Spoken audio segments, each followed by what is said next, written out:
The Hong Kong SAR government adhered to key principles in dealing with cross-border or cross-boundary crimes. And the first principle is every individual, every Hong Kong resident has to accept their own responsibility.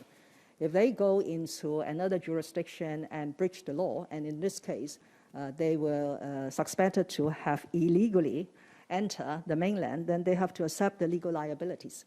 So when you use the term legal rights, yes, every person should have their legal rights by law, but they should also accept their legal liabilities.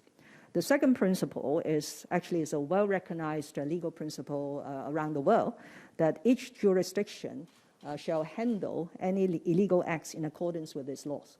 So since these suspected offenders are caught in the mainland for breaching a mainland law, then of course they will be subject to the mainland jurisdiction and the law enforcement rules thereat.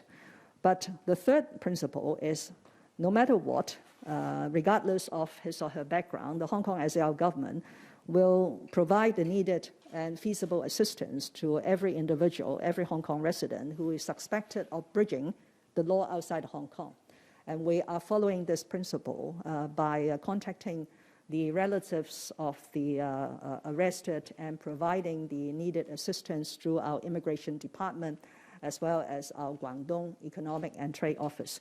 Of the 12 suspected persons who have now been detained in the mainland, only one has allegedly committed an offense under the national security law.